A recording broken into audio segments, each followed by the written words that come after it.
If you don't have the courage to prove yourself wrong, you should not be a scientist. My problem is that I really like academia and also really hate academia. Like if I do science, I like the academic environment a lot more than just working for a company and having somebody tell me what to do to like maximize profits or whatever.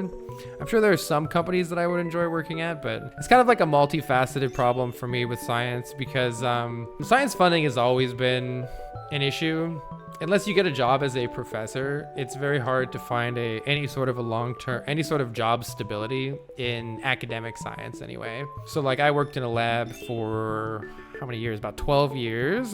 And that is like super unusual. And I just absolutely loved it. Like I really, really loved it. And I didn't realize how rare it was to find something like that at the time. But I also really love a lot of things about academia. Like I love teaching. I love working with students a lot. And I also, when done well, I love how academia kind of can let scientists just sort of explore things and try to figure out what's real and maybe try to come up with something cool that will, maybe one day be used to help people. That's sort of like free from some of the pressures of, like making investors happy and making profits right now or whatever. But the reality is that academia also it very, very frequently also has similar but different problems instead though.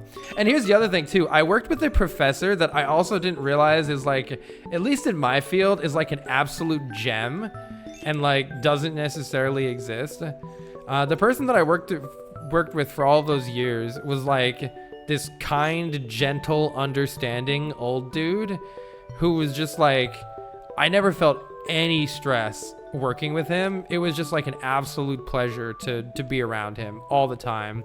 And I did not understand that is that is not the norm. In academia, there's a lot of like, they call it publish or perish, where like your academic career is based on if you don't publish enough papers, you don't get enough academic clout, then you don't get funding, you don't get grants, and your lab goes under and you can't pay people and everything is horrible. And that creates a lot of stress for a lot of professors. And then they dump that stress on the people in their lab and whatever, and it turns into a toxic situation really fast. Hey, publish or perish, it ruins so much. Yeah.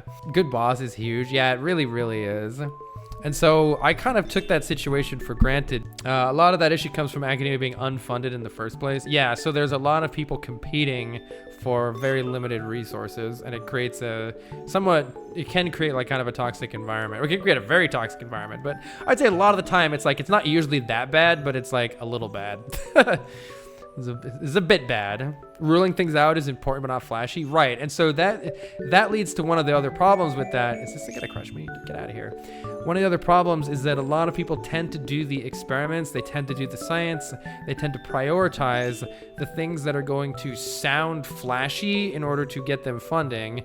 Or they may like, why do an experiment? Like, let's say you're 3 years deep into a $3 million research project. Are you going to want to do the experiment that could potentially prove that everything that you've done for the last 3 years is like, let's say it's not like completely wrong, but maybe it's just like takes some of the wind out of the sails. Like, it's just not all that flashy, not all that interesting. Maybe there's a much simpler explanation that you overlooked that nobody thought of for 3 years. A lot of people are not even going to want to do those experiments because it's like you would be destroying your own lab.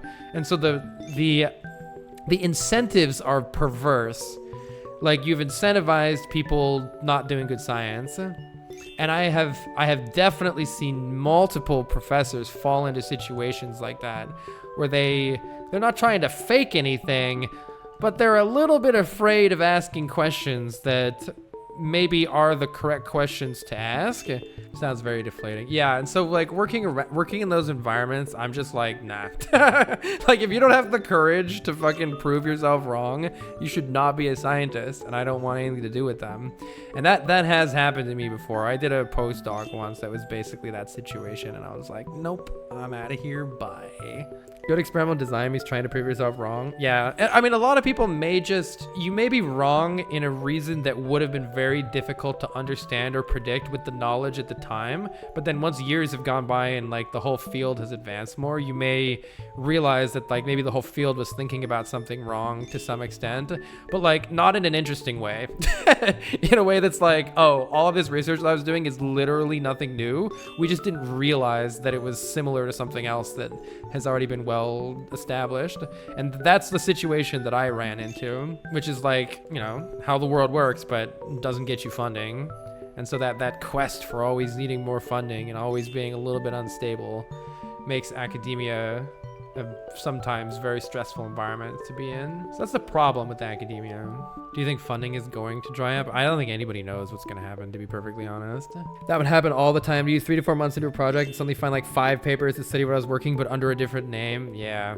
It was just last month a professor mentioned to the class, negative effects still valuable. Yeah, I know. And there's you know, something that gives me hope about academia is like there was this whole thing called the replication crisis in psychology.